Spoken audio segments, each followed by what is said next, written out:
My mind is set, my grind is set, my heart on ice cold. I'm only here to even a score. Whoa. My mind is set, my grind is set, my heart on ice cold. We down right now, but did it before. Whoa. See from here we going up. Made the call, I shown up. Now the game is sewn up. Say my name is blown up. We up, we up, we up, we up, we up, we up, we up, we up. See from here we going up. Made the call, I shown up. Now the game is sewn up. Say my name is blown up.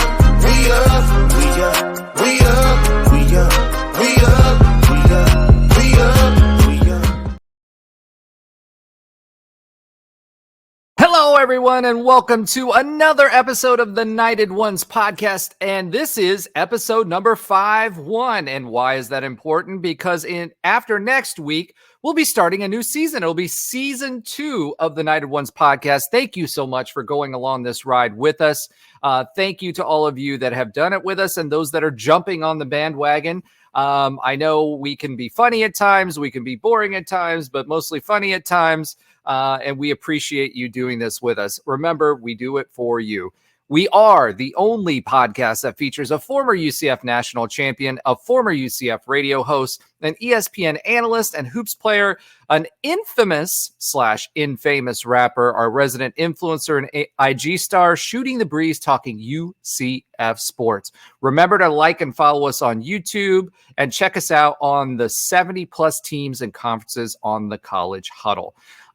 Hey, it's almost that time, folks. We're getting closer and closer. We've got the second scrimmage of the season that is done. So we've got some more feedback coming out of camp for that, which means we're also one scrimmage closer to the season. So we're almost there.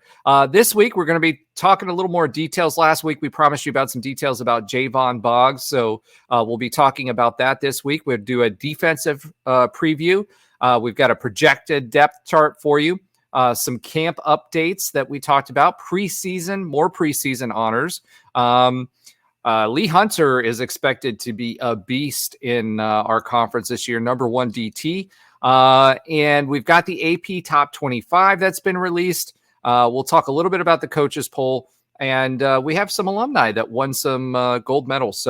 Medals in the Olympics. So super excited about that. Unfortunately, full disclaimer, we had Terrance Plummer that was supposed to join us this week. Unfortunately, he's got a family situation that come up, but he will be joining us over the next couple of weeks to talk defense. He did participate in the second scrimmage. He watched the second scrimmage. So we do have some rumors coming out of camp, not necessarily from him, but just in general from that scrimmage and takeaways from people that were on the sidelines. So with that being said, let me go ahead and bring in the rest of the crew. First to the stage, as always, Nobra. Hey now. I love it. Okay, Nobra's going swimming. I think he's in the Olympics. Mood here. Give us a hair flip, Nobra. Oh no, it disappeared. You got to do it again. It disappeared in the black background there, so people didn't get the full feeling. There you go. All right, great. So what? I love the glasses. I think you should continue to do something interesting for us each time that you join. But we did miss you last week. Unfortunately, I had to produce, so the audience had to suffer. And we did have to. You'll be glad to know we did have to restart it because I screwed up the intro the first time. So that's why we have you on the show. Glad to be back. All right.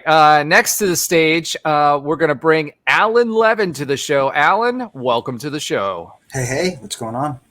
Hey, super excited. Let's get that hair flip. You didn't cut your hair any shorter this week, did you? No, just, it's shorter now. All right. As a reminder, once we get to 1,000 subscribers on our YouTube channel, Alan will be cutting his hair. And I think he thought that maybe we forgot that he made that promise, but I'm going to remind, and I'm going to start the show every single week until that happens. And we will videotape that so that you guys can see his flowing locks being, separated from his hair. So super excited to have you back. And last but not least, but always last, but very happy to have him back, Josh Lazar. Welcome back, Josh. Hey, everyone. No bars this week. Still taking care of my voice. But I will say, for doing Olympic stuff, I'm going to call foul on trying to take Jordan Child's bronze away. This is going to be a fun Trying? long. They did it. They didn't try. They're going to appeal to like the Supreme Court in Switzerland or something. It's going to be months, if not years, before this is decided. And honestly, it's really simple. Give the 3 women a bronze. One had some weird out of bounds that looked like it wasn't. You had that interesting situation that happened with the missed 1/10. The other Romanian athlete, she was devastated when you just give them all bronzes. They all deserve it. It was pretty much the same score. Just do it. That's easy. Just do it. Let's do it. All right. So we're calling it slap a Nike symbol on it and just do it. All right. It's the Nike bronze medal. That's what we're advocating here. Sponsored by the Home Depot. There you go. So first of all, I want to thank all of you for being here. Trey, unfortunately, guys, I know we haven't seen him as much lately, but he's doing a pretty serious job. He changed roles and now is in the operating room quite a bit. As many of you know, when he was going to college, he was going for a medical degree, and he's putting that to use. And in fact, he is right now in surgery. So he's not getting surgery. He's helping to provide surgery for others. So he gets a pass, but he does make it when his power works. So super excited to have you guys on.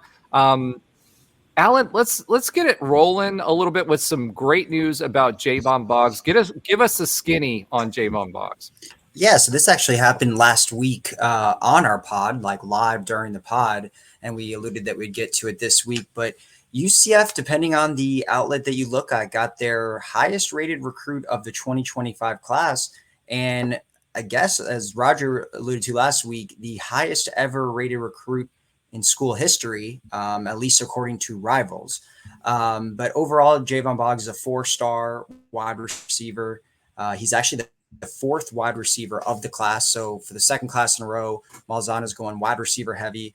He's the 20th commitment of the 25 class. 6 foot, 200-pound guy, plays out of Cocoa High, which would make him teammates with one of our first commits of the class, offensive lineman Jaquez Joyner. So that Cocoa pipeline, we're building it. It's getting better. And to my own horn a little bit, but I heard a rumor in late 2023 that Boggs was eventually going to flip to UCF, and it took almost a year, but it happened. So he was originally committed to Ohio State. Then he decommitted and flipped to Missouri. And then obviously last week he decommitted and decided to stay home and go to UCF. So he's been a stud there at Cocoa High. Last year he had just about 1,500 yards with 24 touchdowns. Was all county. Was on a bunch of different postseason award lists for his 2023 season efforts. So this is a really, really big pickup. Like once again, I'll say according to the depending on the outlet that you go to, he's actually ranked as the number 13 player in the entire state of Florida by Rivals. If you use 247 composite like myself, he'd be 211 nationally and the number 33 player in Florida. Hold on, Alan. I love how you had to put it in there like myself, because I get excited about this stuff, and I'm like, hey, we've got the number 67 recruit in the country, and I come on here and Alan's like, wah, wah, wah. But 247 says. I was just about to say, though, either way, it's a very big pickup. Obviously, still one of the highest rated recruits we've ever had. Number 33 in Florida, that's automatically going to make you nationally extremely relevant. Obviously, has offers from almost every single school in the country. I think it was something like 30 Power 4 offers, 29 overall offers, and most of them are Power 4. A lot of SEC offers, a lot of Big Ten offers. So this is a big pickup for our class, and it's just continuing to build, this recent wide receiver, room that we're trying to build for the future with, a bunch of guys, leaving, like Kobe's gonna be leaving soon. X will be leaving soon. So when you talk about, the last two classes, this will make now 7 wide receivers between the 24 and 25 class. So we're really building it. And this is just a massive recruit. And that's not to mention the 26 class. And that's not to mention 26 class, where we do have another wide receiver in that class.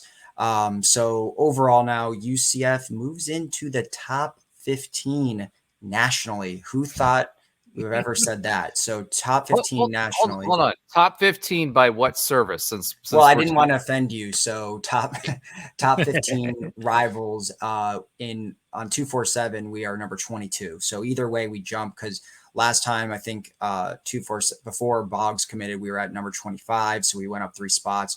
And rivals, I'm not sure exactly where, but obviously we weren't in the top 15. So we jumped up either way. Okay, so first of all, I'm totally offended by that, Alan. Like completely and utterly devastated and offended.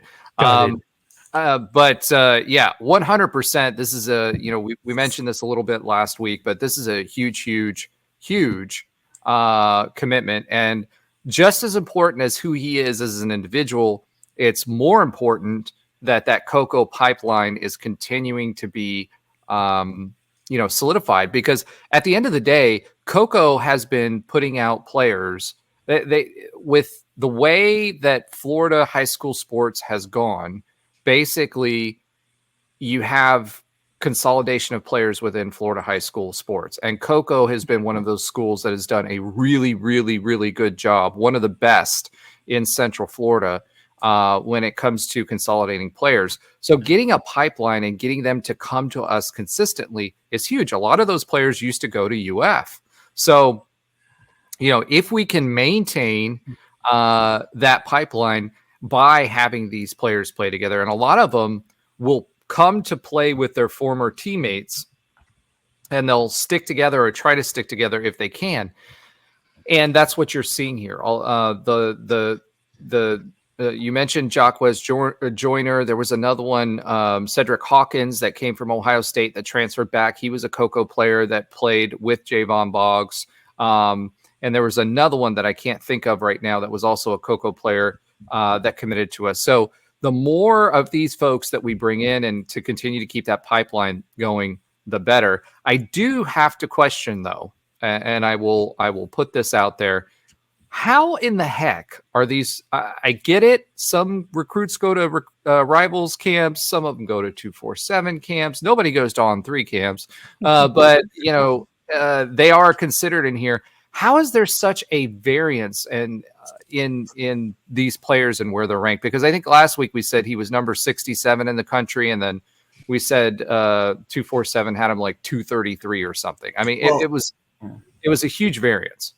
Well, I do want to say that's why I think we mentioned this maybe off the pod, that they're actually all very close besides rivals. Like On3, ESPN, and 247 all have them in that like 200-ish range, but rivals has them there way higher than anyone else. And I agree overall there's variance on a typical player, but this 3 out of the 4 outlets were pretty well aligned, and then all of a sudden rivals had him at 13 compared to, whatever it was, national 67 nationally compared to in the 200s. And I will say this though, a note, I did see 100% last week. It showed him at 67. If you go look now, the little national ranking is gone. It doesn't have a number at all. It just has like 2 dashes. So I don't know if they're reconfiguring because they saw everyone else's or what happened, but it's no longer showing a national ranking for him on rivals. All right. So, Alan, not only did you bring that up, but you also brought in a new word to the Knighted Ones lexicon, which is reconfigurating. So, congratulations. We're going to put that in you said reconfigurating. Or reconfiguring, depending on, no, reconfiguring is. All right, Josh. You wanted to send some all hails to a certain coach and former UCF player. Why don't you mention that now? Yeah, we're talking Coco here, and some of the more experienced UCF fans might remember when a certain Ryan Schneider got some crap for putting a Bulls logo on his helmet after he was done playing at UCF and in a all-star star game, one of those, Reese's bowls or whatever. And I don't think that sat well for him for a long time. So I'm glad to see that. I believe Ryan Schneider is more in the UCF fold now, and I'm really happy that I'm sure every head coach has influence over their high school athletes and within reason where they go. I think Nil changed that a bit, but I know for a fact local Central Florida high school coaches that are steering people to certain schools because they want to, up their name, or they think it's a good fit for them. So this might not be that, but still, Ryan, thank you for being, a UCF Knight at heart. And I think the fan base forgives you for the poll sticker now. I will note, this is also why you don't trash when UCF Knights, when they make perhaps some mistakes. So why? Because they might reconfigurate what they're doing. Hey, Josh said you forgive mistakes. I knew that was where that was going. But to your point about Ryan Schneider, one thing that Gus has done a really good job of, and I'll just point this out, and I know we're not going to talk about recruiting this whole time. We've had enough of that in the off season, right? But something that Gus has done a really, really good job at has been bringing back those people that were involved in the program, especially those that are in the high school realm now as coaches or some other capacity. He's brought them back to campus. And Ryan Schneider actually came back, I think it was last off season. He came back. He was on campus. He was hanging out, which that never happened before. And that's a direct, that's a direct reflection of Gus's approach when it comes to former players and making sure they stay connected or reconnect with the program. And obviously it's paying dividends as well. Yeah, he did. I think he did that a ton at Auburn too. I think that was a really big thing with him at Auburn, if I remember correctly. So but it's the right thing to do. You've given your time, your blood, your sweat, your tears, your, years of your time. You can come out to a scrimmage, at the minimum, but I think it's a little more than that. I think it does. I think it gets a little deeper, thankfully. Pause. What did you just say? Exactly. Dead air. All right. There's a reason why he went with dead air. Okay. So now that we've talked about Jayvan Boggs, just to kind of wrap that up with a bow, even if he was 230 or 220 or whatever, that's still a top 250 recruit by everybody in the country. And that's a huge deal for UCF. All right. So moving on from our commits and future players, let's talk about who we have in camp right now. We talked about the offense last week, and actually there were a few more interviews that came out that kind of filled in some of the gaps in what we were talking about last week as far as the offense was concerned. The Ja'Cory Brown, you heard us talk him up a little bit and how there was good news coming out of camp on him. He was live last week. This week, our OC basically went through a laundry list of different topics, and one of them was that Ja'Cory Brown was in his element when he was live. So there is something to be said for KJ. There's something to be said for Ja'Cory, that it's just different when you aren't tagged for the first time, because it's really a one-hand touch and they're quote unquote down. So you don't really get the full impact of their impact on the field. And the coaches liked what they saw with Ja'Cory Brown last week. Also, just kind of wanted to point out, one of the things we were talking about last week was the tight ends and how they were going to be used. Evan Morris, I guess, is making a name for himself as a pass catching tight end. And it was mentioned this week in that same interview that the plan is for sure to use the tight ends more in a pass catching capacity. So I expected that this year, and it looks like that is going to be the case. So our focus this week is defense. Obviously, there's going to be more stuff coming out offensively, but defense this week. So this is what we expect our projected depth chart to be, and then we'll give a little bit of feedback of what we've heard coming out of camp as far as that is concerned. So, Alan, Do you want to walk us through the projected depth chart, or I'm trying to save your voice a little bit here, Josh, because I know you said your voice is. I'll walk you through it. I'm trying, but I appreciate it. Alan, why don't you take it away? Yeah.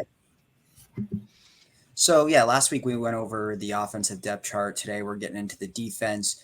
So the defense, I think, is a lot more up in the air just in general than the offense. The offense, there was a lot of already, playmakers that are returning like RJ and KJ, and not to say that there isn't a good amount of guys returning on defense, but we know defensively is where most of the transfers, came from, where Gus was focusing in the offseason on defensive transfers. Obviously, about linebacker and DB, there was a ridiculous amount of transfers just between those two positions alone. So I think we have, what we put together here as a projected depth chart that, on paper looks good, but, there's still a lot to be, just determined based on how the scrimmages are going. Gus alluded to it this week in the press conference that he's going to start to formalize the depth chart over the next week or so. So, we'll see how accurate this is, but let's start off with the defensive line. We have, I think, the obvious defensive end. We know Malachi Lawrence,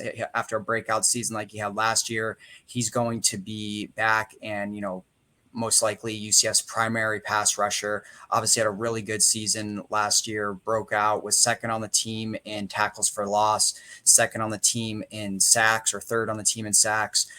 So he comes there to anchor the defensive, ends. Then the defensive end, the second spot on the other side of Lawrence, is going to be interesting. I think the favorite is obviously Najala Kelly, the defensive end transfer from Miami.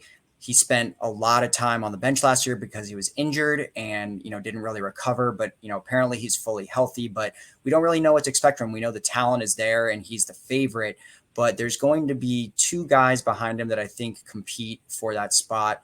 And if they're not, the starter, then they're likely going to be the two primary backups, which is Kevin Call and Dalen Dotson. Call, was one of, a recruit from the 2023 class that we've all been kind of waiting for him to kind of break out. He had a lot of hype around him. I think he's finally starting to earn some playing time. That'll be this year if he's not a starter, at the very least as a backup. And Dalen Dotson was the transfer from Tennessee Martin, who's, getting a lot of reps in the, in practice as well as in the scrimmages. So he'll be competing for that second spot. And there's a couple other guys at defensive end that, may get some small, amount of reps during the season, maybe in garbage time, but these seem to be the primary four. So I think we're really looking at, who's going to be that second spot for Lawrence. Is it going to be Kelly? Is it going to be Kevin? Is it going to be Dotson? So that remains to be seen. Then at defensive tackle, obviously we have our anchors. Alan. Yeah. Alan, for defensive end, let's talk about that in a minute. Like what we did last week where we kind of picked apart each one. I think for Kelly, I can't say this enough. He was a huge, huge, huge piece of Miami's class. Like he was their number 2 or number 3 recruit when they brought him in last year. From what I understand and from what the coaches have been saying in some of the interviews for the players, they've all mentioned him and that he's making a difference. Kevin Call is another difference maker. Now, as you said, he was a UCF recruit. I do think, just from personal opinion, what I've been hearing, Malachi Lawrence for sure. We're all expecting him to be defensive end. He did great things last year. We talked a little bit about that, I think, last week. But Kelly is going to be somebody that he should be on the level if he's healthy. Now, assuming he's healthy, he should be on the Lee Hunter, John Walker type of level as far as defensive end is concerned, a real difference maker. Now, Trayvon Morris-Brash last year finally had the season that we all knew that he could. And so, he had a host of honors. He actually got picked up, I think, either practice squad or something by one of the NFL teams and had a couple of clips this week. So that was a big loss. Remember, he himself was, Chargers, exactly. He was a 4-star Army, was it Army All-American game or whatever that is for the Under high Armour. school level, Under Armour player. And it was a huge deal when he committed to us and he finally broke through. Kelly is even higher level than what Trayvon Morris-Brash was.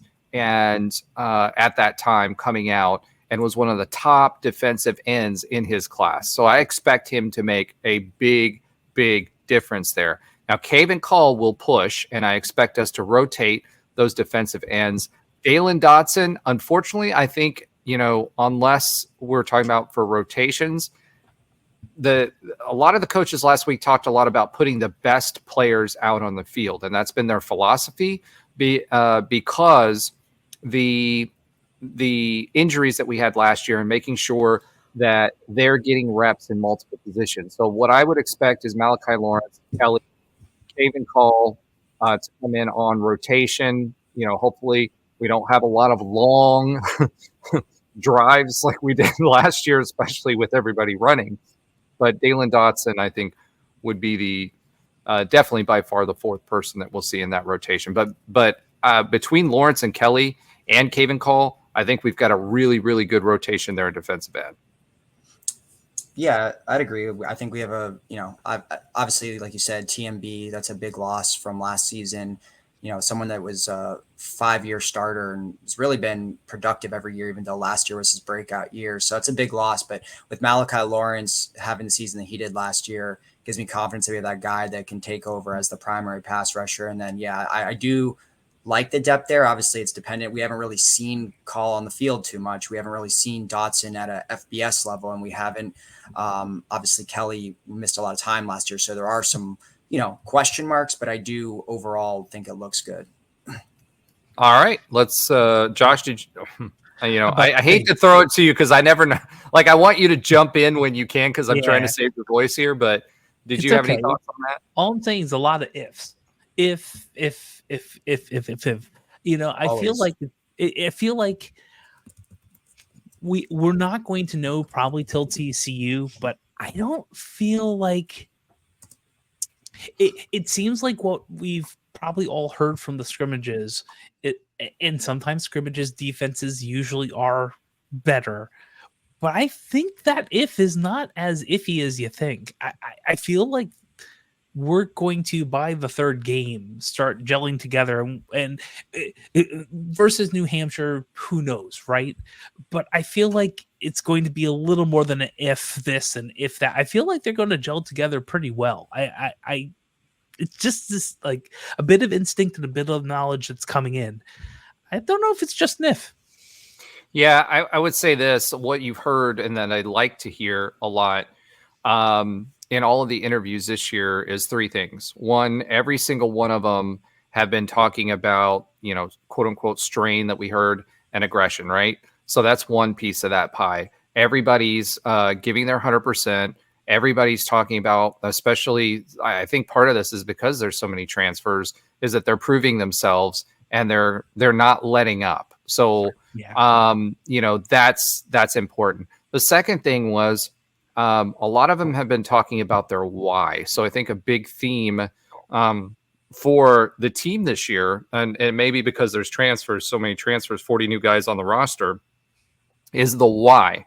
And so what the leaders are doing is they're talking about why they are putting it all out there on the line, finding out what other people's why is, and then reminding them who they're playing for when the tough time comes to pass, right?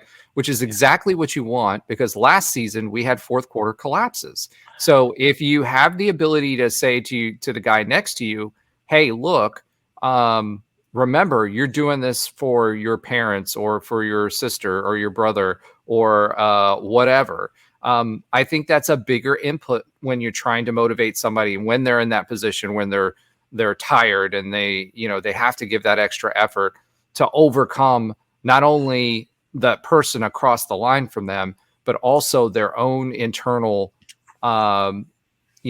difficulties that they're experiencing at that part of the game. Because I could tell you, I played fourth quarter, that intensity level, unless it's a super tight game, or even if it's a tight game, you just can't, you just can't go there. And then the last thing was, I've heard from a lot of people is the intensity of the practices. It reminds me a lot of what you used to hear about George O'Leary. And along with the intensity of the practice of focus on technique, which we haven't heard a lot of recently. Now, offensive linemen, they're always talking about technique, right? Hand placement, leverage, all of that fun stuff. But you've heard a lot about that. And, there's a few other things that we'll sprinkle in here when we get to some of the other positions. But just those three things, I think, are the difference makers and what makes this team better or potentially better than what past teams were. Yeah, those details are big, and I think those details probably lost us 2 or 3 games easily last season. On top of the why, like knowing your why is a big deal. Sorry, this is what happens. This is what happens when Roger pops up Nobra in like swim goggles, and you're listening to this in your car or at your desk, and you're wondering why I'm laughing. Hey, they match your shirt. That's all I'm going to say. Hey, listen. The shirt has a purpose, but maybe we'll talk about it later. So those details are important. I think that's why Ted Roof is there. Like, I think Ted Roof is trying there to get back to basics and do the minute details that add up over time. And I think it's working. Well, proof is in the pudding, but it sounds like it's working. The focus, though, for Gus Malzahn has been aggression. I mean, he's completely thrown last year's defense under the bus multiple times in interviews this year. I mean, you didn't really hear that before. You know what I mean? We all watched that. I mean, minus the. I know, but for a head coach, especially someone like Gus Malzahn, who's not known for that, to just completely throw last year's defense, especially the rush defense. But we all saw it. I mean, I know it's not something he usually does, but we're not blind, but he's focused on the future, and he's focused on the defense and the aggression and the details. And I think we as a fan base like what we're hearing. I do. I think most of you do. Proof is in the pudding. Yeah, absolutely. Yeah, I agree. I mean, it's great to hear the intensity is up. And yeah, I mean, we've talked about this pretty much all of Gus's quotes for the last 6 months have been a complete 180 from his typical press conferences. So yeah, I think we can all see it, and hopefully the results start to show, or as you said, the proof is in the pudding. So hey, listen, I love pissed off Gus. Yeah. Let's get some more pissed off Gus every week. Yeah. Pissed off for the right reasons. It both is fair. Alan? So, to continue along the defensive line. So at tackle, we know that's where arguably the most stacked position on the entire team. We literally brought back every single piece from last year. And it's obviously going to be anchored by Ricky Barber and Lee Hunter. We know Lee Hunter is, a guy that was all conference honorable mention last year. He's already been named to 3 preseason award watch lists this year. He was second on the team in tackles for loss, had an absolute beast of a year. So he's back, and, I think he's going to put himself on the NFL radar this year. And remember, he's only a redshirt junior. So in theory, he could come back, but I think he's going to have a great year. Then he gone, bro. He's gone. Yeah, most likely. Gone. And then he'll be flanked by, Ricky Barber, who had some injuries last year. He's going to have to come back and kind of prove himself. He's had a solid run at UCF, but, there was a lot of hype around him as a freshman All-American at Western Kentucky.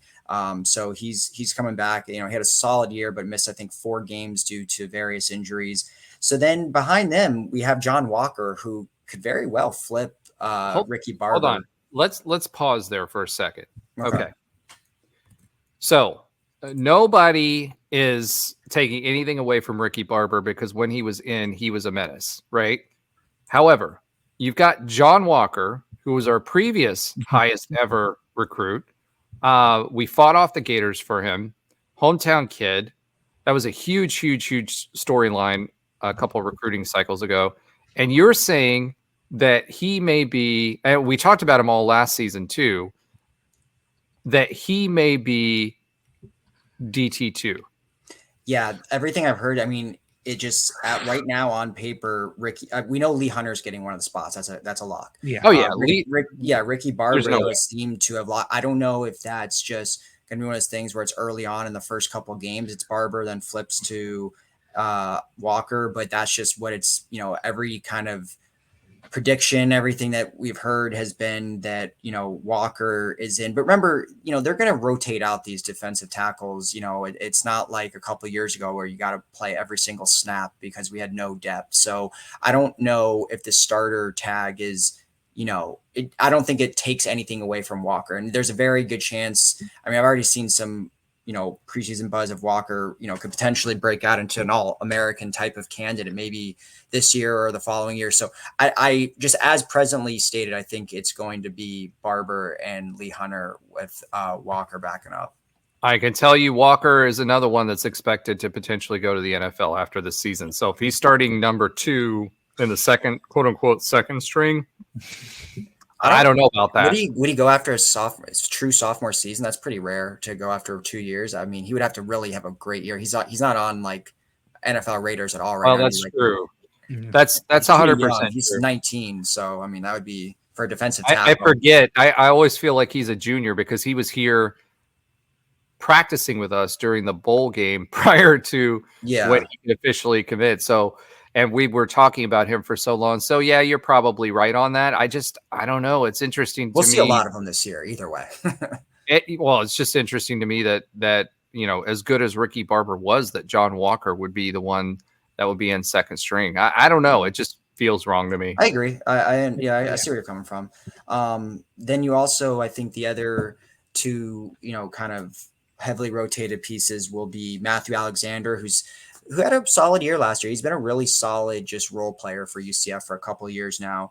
And then you have Andrew Rumpf, who's part of that 23 class, really had not made any sort of noise until recently. You've been hearing his name pop up in a lot of interviews. The defensive coordinators have talked about him. All the defensive assistants have kind of talked how his work ethic, how he's really taken a leap. And I think, he's going to go from someone that hasn't played at all at UCF to being one of the primary reserve defensive tackles. So when you talk about just the trio of Walker, Lee, and Barber, and then you got guys like Matthew Alexander and Rumpf to back him up, and there's even some early buzz for someone like Marcus Downs, who was part of this most recent class that got on campus. And I don't know how much he'll play as a freshman, but he's already getting a lot of buzz too. So UCF is really deep at the defensive tackle position. Yeah, I mean, I'm excited about that because where we got beat was through the A-gap last year. And it wasn't because of them. It's when they got moved, the linebacker position behind them was not scraping properly and filling the gap. So, Andrew Rumpf out of high school, 6'3.5", 265.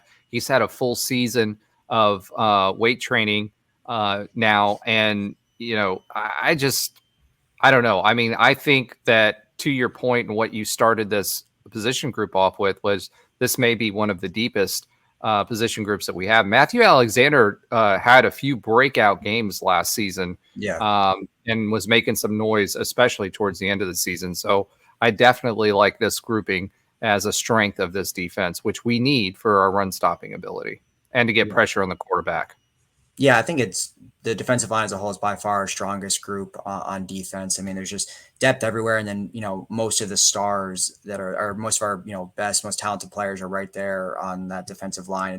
To me, this looks like, one of the best and deepest defensive lines we've had probably either since the 2017 team or 2013 team with, a lot of those guys. I mean, 2017 had, Tony Garrod and all those guys that were, went to the NFL. So Tristan Hill, obviously.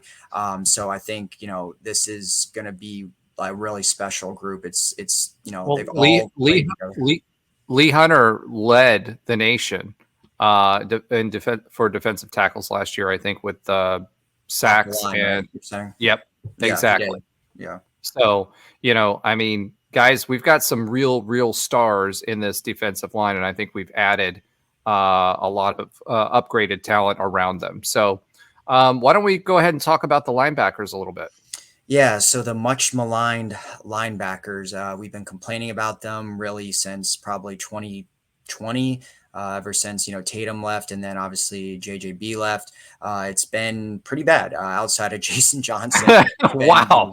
Don't sugarcoat it, Alan. I'm not going to sugarcoat it. We know that's been a position of weakness. I mean, that's how many years in a row have we been talking about the linebackers being the weakest position group? Everyone knows it. I mean, it's not a secret, but Gus knows it and clearly brought in 4 linebacker transfers in the offseason. So, I mean, if we hit on 50% of them, we're going to be way better than we've been in the last couple of years. But it's looking good. Obviously, we know Ethan Barr is going to be there, right? As the middle linebacker. Already was named to as one of the team captains. He's a guy that spent 4 years in the SEC at Vanderbilt, had some really strong seasons there, very experienced. A guy that got considerable buzz for us throughout the spring, as well as in these, couple scrimmages and things like that. So I think he kind of anchors that, position kind of as the captain of the defense, if you will, as the MLB. Then it's interesting. I'd like to hear your guys' thoughts on this, but the other starting linebacker position, I think could really go a couple different ways. You have someone like Deshaun Pace, who's a hybrid. He's played safety. He's played linebacker. It looks like he's getting that buzz to kind of be that, that weak side linebacker. Or it could be someone like Ladarius Tennyson. It's hard to know. Gus has talked about Pace being an NFL guy. He said that multiple times. He's talked about how good Tennyson has been. And they can play both DB and linebacker. So it's for me to kind of predict which one plays where. I know he's going to be a starter in some capacity, Pace. I'm leaning towards linebacker because that's how he finished his career off at Cincinnati last year. And, he's a guy that can stop the run. He's a guy that is a ball. I mean, he's got a lot of different skill sets, which is why Gus keeps calling it an NFL guy. So I think it's probably going to be Pace, but it could be a couple other guys at that second linebacker starting spot. Yeah, I mean, Andrew Harris is another name that's popping up. I hear he's really coming along now as well, of the infamous Harris twins. Andrew Harris, when he was a athlete that did not have a whole lot of experience in the linebacker position or in football coming into college. What I'm hearing about Andrew Harris is that he's starting to pick up more quickly what the linebackers are doing, and he's starting to make more of a difference on the plays. The other prospect that I've heard a lot about is actually Quay Birdsong. He is basically making a name for himself as a hard hitter. He's lighter than a lot of the other linebackers. He was a 4-star prospect out of the state of Georgia, 6'2.5", 195 pounds. So not quite as heavy as what a Power 5 linebacker is, but he hasn't been through a full season of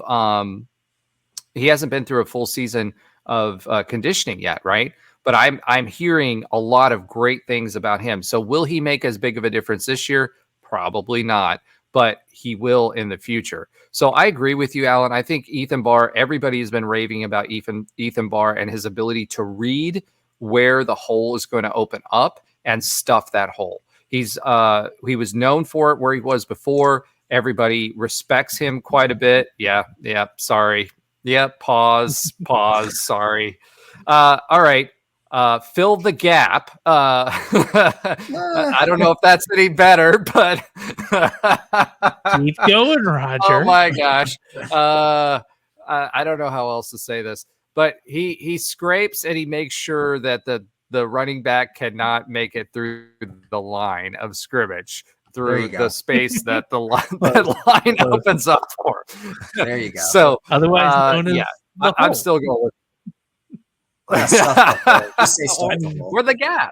or the gap, right? So he's a gap stuffer. That being said, that's what it's called in linebacker vernacular. So that's football vernacular. I know, but get your mind out of the gutter. We are E for everyone, and that was an E for everyone response, despite the pause. That being said, he's doing a really good job there stopping the run. And he is really, really good at scraping, which is something that we were missing last year. Our guys were not scraping properly. We're not filling the right gaps. we're not hitting hard enough, and Ethan Barr is an experienced linebacker who's doing all those things at an extremely high level. One of the things Coach Malzahn said that was different about this year's squad and where we were at this point in our quote unquote preseason was you can really see the difference with the experience that we brought in how fast these guys are picking up and able to make a difference, in trying to execute on the fundamentals that the new defensive staff is bringing in and the attitude, because they don't have to think as much about what they're doing. And Ethan Barr, it was one of the top linebackers and is, I think, will be one of the top linebackers in college football this year. Deshaun Pace, oh my gosh, that's going to be a thing. Pace, same thing. He's a guy last year that was, one of the top names in college football at a Cincinnati team that was not very good. And so, I think he's going to be that second linebacker there for you. From everything that I've heard about him, is that he is very much instinctual with how he plays the linebacker position. And that's what you want. You want a guy with good instincts. He can close to the ball carrier pretty quickly, and much more quickly than someone that has to think about it. And that's going to be super important for this year's team. Also, something, if you've listened to the interviews, that's come up quite a bit, is several of our players that transferred in recently had children, or in Pace's case, is expecting a child. So, in fact, may already be his child may have already been born. At the time of the interview, he was going back home to be there for the birth of his child, and that motivation I think is key, because they have a lot of motivation. And then Pierre is another name that I keep hearing about as well. So, did you have anything to add to that, Josh, at all? Yeah, I think I believe Pace and Barr are it. I think at least New Hampshire first series, that's what I'm guessing. I agree with Birdsong. I agree with Tennyson. I feel like, of course, there will be a rotation, but I think those two will be starting at least for the first maybe 2 games, unless someone just lights it up or we're all wrong. But I feel like that really is the core. And we've probably heard from the same areas with other, like Harris and others, kind of building up. So I agree. I agree with your note of children being a driver, because if you have the support to do, quote, your job, and at this point, a lot of them are getting paid, it's their job, and play school, I guess, a little bit. If you have that as motivation, you're going to do the best you can for your family. And to be frank, the most money most of us would ever make is either having a very successful business, winning the lottery, or playing a sport for money. I mean, that's the core of where a lot of people make the most money for themselves and their families. So I think that's a huge motivation and trying to get on the radar of NFL teams. So, I agree with all that. I do think it's going to be Pace, and I do believe it's going to be Barr, and I feel like Tennyson's probably going to be that first one off the rotation, is my guess. Yeah. So, I mean, I think we all agree that Ethan Barr and Pace, and just to give some context on Pace, he obviously is primarily paid linebacker. So the only reason I was questioning is because he did actually play a good amount of DB in addition to linebacker while at Cincy. And he was, remember, a big part of that Cincinnati team that made it to the college football playoff. But last year, this is a guy that, I mean, just to show his, like, how he can kind of do it all. He had 80 tackles. He had 11 tackles for loss, 1.5 sacks, an interception, a forced fumble, and a fumble recovery. So he was really all over the field, and 6 pass breakups as well. So he can really do it all, whether it's at the linebacker or, kind of somewhere in the secondary. But I think those are going to be the primary two. And then, we didn't really talk too much about the second string. I mean, Roger, Josh, you both mentioned Josiah Pierre, who I think will be someone that gets a lot of playing time. But Ziri Alexander is getting a lot of buzz too. He had a really good year last year out of the FCS. He was on Idaho and, part of the Vandals team. And he had a really, really good year. I think there was their leader in tackles last year. He's widely expected to be one of the, top linebackers off the bench. So when you talk about transfers, I mean, that pretty much that whole room is going to be the 4 transfers that we brought in, which are Barr, Pace, Pierre, and Alexander.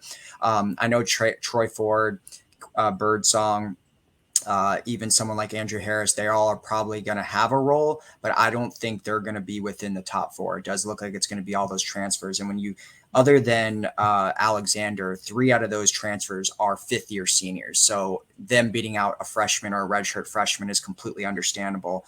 The only one of the group that's not an upperclassman is Alexander, who's entering his sophomore year. So either way, I think linebacker looks a lot better between the transfers and some of these, new recruits that we brought in out of the high school level. I think we're going to have a significant upgrade from, Walter Yates being our second linebacker. So I'm a lot more fired up about this group. And I think just with the experience and what they've already proven, it's going to be a good group. Now into the future. I think that's the point that you made there too, is the team, the entire team, when people asked which position group or which players were standing out, a lot of them talked about the linebackers, which is something that, to your point, we have not had. And Walter Yates actually was pretty good at what he did. Yates, I'm just saying. Yeah. No. I'm just saying, like he had some good pop. He just didn't have the size. But what you've got in these linebackers that we have, whether you're talking about the youth movement or whether you're talking about the players that are going to get most of the snaps this year, they're all experienced and very large, big frame guys, or as Ben said last week, thick. So, Josh, did you have something to add? No, I'm good. Let's. Okay, I thought you were raising your hand. I was like, okay, since you're a professor, I wanted to honor the time-honored tradition of calling your name. You good? Let's get the cornerbacks. All right, cornerbacks it is, and I am president. Oh, go ahead. All right. So secondary is interesting. We know that group had a lot of turnover. 8 new transfers came in this offseason alone to go along with the 4 DBs that we added in the recruiting class. We're talking about 12 new DBs on the team. But as much as stuff changes, a lot of stuff can stay the same, because Brandon Adams has, from everything I've heard, has locked up one of the cornerback spots. This is a guy that's been on the team since 2020, I believe, or 2021. And he's essentially not been a starter every year, but he's been at the very least a role player every year. He's played as a freshman, never redshirted, a guy that actually to this point in his career still does not have an interception, but statistically isn't flashy, but he's been a very, very solid cornerback for UCF for going on 4 years now. And he's, from everything I've heard, is locked up one of the cornerback positions. Then the other one who's getting a lot of buzz is Antoine Jackson. He was a transfer from ECU. I don't know if you heard his story, but his girlfriend is on the track and field team, and she plays at UCF, and so he wanted to transfer to be with her. And this is a guy that got considerable buzz out of high school, was a 4-star prospect, had a really strong freshman year at ECU, and now they are talking. They're already saying he's one of the fastest players on the team, and it's looking like he's going to be that other kind of starting cornerback along with Brandon Adams. I don't know if we could get into talking a little bit about them, but just to quickly go through who's expected to be backups. And we still have another starting cornerback position, which UCF kind of has that, I guess, night would position. Be the version of the nickel, which is the night or whatever. So that's looking like it's a little bit of a position battle there. You look like you have either Braden Marshall there. I'd put Pace there, but I think we all kind of agreed at linebacker. But there's a couple players that could play at the nickel position. But, Braden Marshall is the one that had that role last year. So I think he would be the favorite. So we're looking at probably Jackson, Adams, and Braden Marshall as our 3 starting corners. And then quickly to get into the backups before we talk about cornerbacks as a whole, the Mac McWilliams looks like he's going to lock up one of those roles. He's had a really, really strong, pretty much since he transferred over. He's flashed since he's got here. And then I think it's really cool is Chasen Johnson. He has been talked about as a freshman that is going to potentially start, if not be a very, very involved, not just on special teams, like in the secondary. I think out of all freshmen, whether it's offense or defense, he's gotten the most buzz. And then maybe behind him would be the transfer Fagans, who I think came from, was it Ohio State? I believe he transferred in from. So those are looking like our corners this year. Yeah, definitely agree with Brandon Adams. I mean, there's no question he's going to be a starter. He was a lockdown starter last year. I think it was only 15% success rate against him last year when quarterbacks targeted him. And that's like Revis Island level of play right there. And someone who will play in the NFL and will be drafted. He's got the size, he's got the length, and he definitely has the skill set. So when it came to shut down corner Brandon Adams, is that Antoine Jackson is really, really interesting, right? Because Antoine Jackson, a lot of people didn't understand why he chose to go to ECU last year. He had a lot bigger schools that were chasing him. Well, yeah, I get that. But like last year, part of the college football commentary was, why is Antoine Jackson going to ECU? I mean, we obviously, you've mentioned why, right? But he's one of those players that had a lot of big name offers that, people think, oh, this is a guy from ECU. Why is he, making so much noise? This was a highly recruited 4-star cornerback coming out of high school. And he's showing his skill set here on the playing field at UCF. So to your point as well, McWilliams and Chasen Johnson have both been mentioned multiple times by a lot of different people when the question inevitably comes up, who's been standing out this year, right? And both of those names have come up quite a bit. So I agree with you on cornerback 2 there. But Fegans is another guy to look out for. He was a transfer that was also highly touted. So it'll be really, really interesting. I don't like Pace for the nickel. I think he's going to stay. Yeah. To your point at linebacker, I think Braden Marshall. It's his job to lose, I think. Yeah, and he played well last year as a freshman, true freshman. Was a 4-star, defensive back that came to us last year. It was highly recruited last year as well. So I think that's his job to lose. And at safety, I've even heard Quadric get a lot of noise. I know we talked about Tennyson, Damari. We didn't get into safety yet. Yeah. Oh, we didn't. Oh, I'm sorry. I thought you talked about. No, I started with the corners, and then because I know we've been talking. My bad. All right, go ahead. Go with safety. All right. So safety, yeah, Damari is obviously going to be one of the starters. He obviously, had a little injury at the end, but he broke out last year. I mean, I know he was, I think he was a redshirt freshman last year. He really broke out. I mean, he had that game against Oklahoma State where he forced 3 turnovers in the game. Overall, finished the season with 3 picks, which was tied for the lead on the team, along with what's his name that transferred, Nakai Martinez. So he had a great year. He's widely projected to be one of the safety starters. Then I think, Tennyson Gus has really talked up Tennyson. I think he was one of the first transfers of the class. He's talked him up pretty much all offseason. I think he's going to get one of those roles. And then I think the other one that's going to be competing for one of probably the free safeties spot is Quad Bullard. Another guy very similar to me to Brandon Adams. He's been on the team for 4 years, a little bit unheralded, but a guy that has been solid. He's been a starter essentially every year, other than he hit the injury bug. I think it was last year. Where he had some pretty bad injuries, so he didn't get to play a lot. But he's a guy that's already gotten buzz to basically regain his starting position that he pretty much had during the entire Heupel era, and as a Heupel recruit. Someone that's been really, really solid, has one career pick, but overall has just been really good at that safety spot. And then the backup safeties look like it's going to be mostly transfers. Sheldon Arnold, who is a late pickup in our transfer class, Then Byron Threats, who was actually, I think, the first pickup in the transfer class, another Cincinnati guy that came over with Deshaun Pace and Miles Montgomery. So he's gotten some good buzz. So I think he can lock down one of the backup safety positions. And the other one is William Wells, who's another, actually hypo recruit that's been on the team for a long time. And it's just been nothing short of solid. Just a guy that's played, mostly in a backup role, but doesn't mess up and he gets the job done. So those are looking like the 5 safeties. There may be some other guys in play like Christian Peterson, who's a freshman that's also received a lot of buzz. Jalen Hayward, I think they may play a little bit more on special teams, but they could probably be used a little bit as backups as well.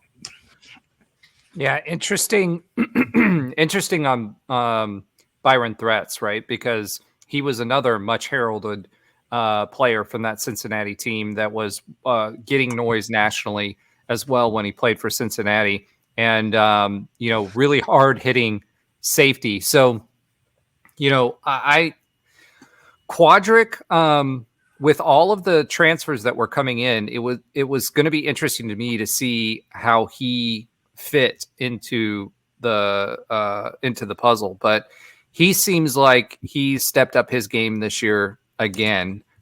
So he's definitely in the mix there. Sheldon Arnold, he is an interesting guy too, because he was another one of those guys that moved up a level, right? And last year though, Byron Threats, I don't know if he doesn't push one of those safety spots for himself. And if he doesn't, it surprises me. Last year he had 57 tackles, 2 interceptions, 6 pass breakups. So he was a very, very productive safety last year, especially when it came to turnovers, and was very well known. William Wells is another name. This is, for me, for safety, this is an interesting mix of players, because I think all of them could be a starter on a team, especially on last year's team. And it'll be really interesting to see what happens with Threats this year. But I feel really, really good about the safety position. I feel really, really good about the quarterback position. I feel really, really good about the linebacker position, the DT position, the defensive end position. What is happening, folks? I think we have ourselves a defense. Yeah, I mean, I still kind of go back to what Josh said in the beginning. It's still a lot of it feels like on paper right now. So I'm gonna err on the side of caution and just say we need to see it play on the field. But on paper, besides the defensive line, I have zero worries about them. But linebacker, corner, safety, it all looks good. All the players that we've gotten from the transfer portal, I love that they're all experienced guys. Whether at the FCS, whether I played at Cincinnati, wherever they played last year, they played a lot. They were key playmakers for their team. They were leaders on their team, and they all have, anywhere from 3 to 4 years of experience. So I think we have put ourselves, together a good defense. We got to see it play out on the field, but the difference is their depth now. I mean, if there's, if some of these guys don't pan out, we don't need every single one of these guys to hit, because there's plenty of guys. I mean, we just said, they brought in 12 new DBs. I would think that they're percentage-wise, numbers-wise, I think some of those are going to have to hit, and same with linebackers. So, yeah, I feel good about it, Roger. Well, I mean, 1/4 of the transfers almost with the 8, right, in the corner, in the defensive back slots, 1/4 of the transfers that are playing on this team's roster are in the DB room.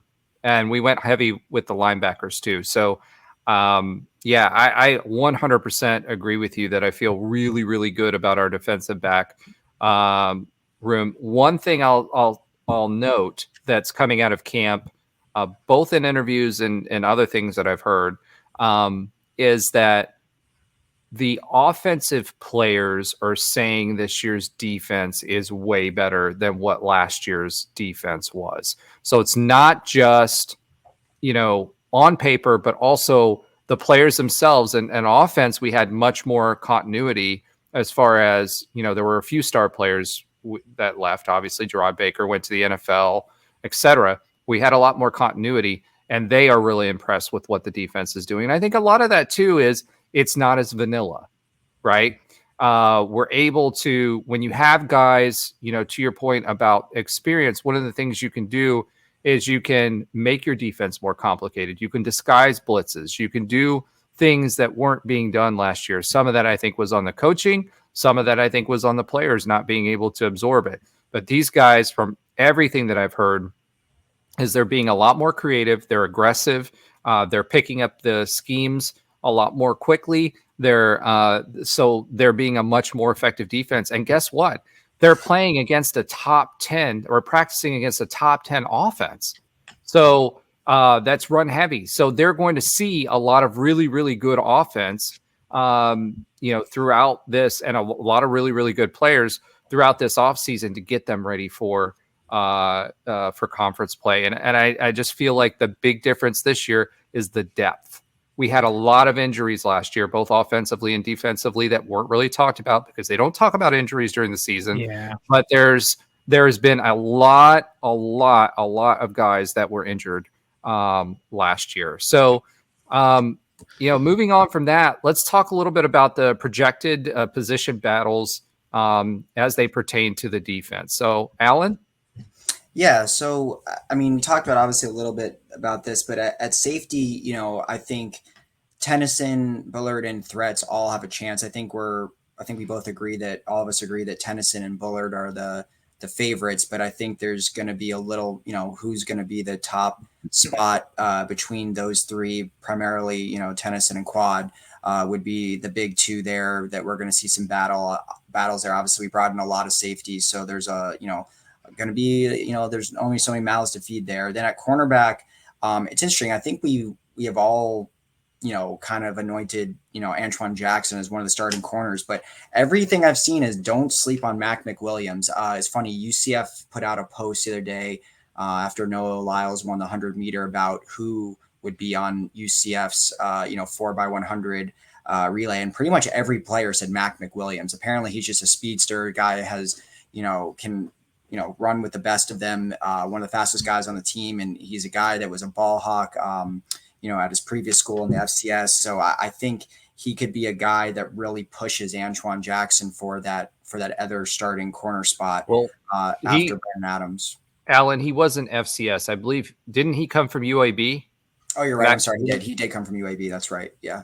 I was getting confused, but everyone, it's a good clip. I recommend it. It's on Instagram. They talk about who their 4x100 team would be. And like everyone said, obviously like Johnny Richardson, but a lot of people were saying Mac McWilliams. There was a couple other interesting names on there. So that was cool to see. I think the other spot, I think Kelly probably at this point is getting close to locking it up, but I don't think that spot is fully secured yet between him and Call or him and even Dotson. So that'll be interesting to see who grabs that. And then I said a linebacker. I think, I know we know Barr is going to be one of them. I think Pace is going to be the other one, but there's probably going to be that backup role is who's going to be the battle there, whether it's one of the younger guys like Troy Ford or an Andrew Harris.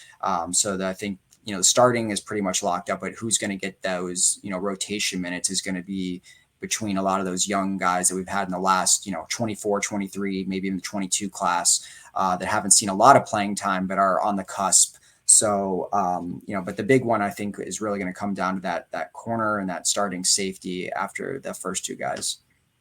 Yeah, it's really interesting for me. I'm just glad that we've got position battles for this caliber of player, right? I mean, again, the two transfers when you're talking about Threats and Pace, one of the things that I can't emphasize enough, these guys were talked about nationally 2 straight seasons, both of them, as two of the best at their position. And now you're talking about them having to battle others, for that position. That says a lot to me about what this defense is and the kind of depth and talent that we have on this defense. So, I hate to go homer, and we all do with the run up to the preseason. And, nobody has a bad highlight tape, except maybe there's a few GIFs or GIFs, depending on how you say it, that are out there of certain football players from the University of Florida running into each other or, other things like that. There's not a bad highlight tape out there. Gus has said all along, hey, we're not where we're going to be yet, but they feel really, really comfortable with what they have. And it's more about figuring out situationally. This past week, they were doing a lot of work situationally on who those players were in those particular situations and packages that they were going to put in there to make things happen. So I think that bodes well. And I also think it bodes well when we get into those, because I feel like this league's going to be run heavy again this year. And so having those long drives, ball control style defenses, having guys to rotate in and out of there to be able to handle that load and stay fresh and not have a big drop off when people come in and out, I think is going to bode well for us in those tight games and maybe make the difference versus what was happening last year.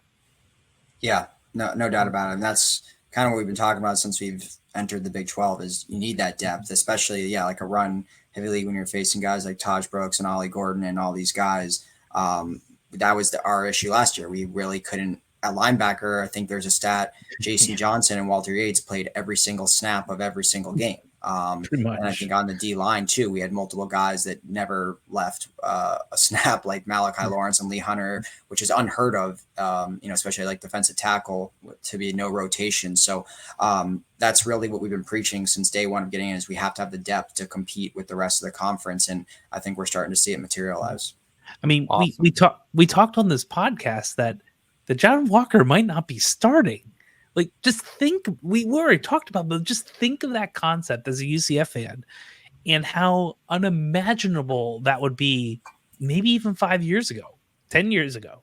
3 years ago. It's true, but that's 3 years ago. I mean, seriously, when he was recruited, there was no way he was going to be second string to anyone. Yeah. And the reality is that I'm really hoping we get to the point where we have like, here are the two guys who are coming in on 3rd and 9, knowing it's going to be a pat. Like, I don't know if we're at that level of depth, but we could be.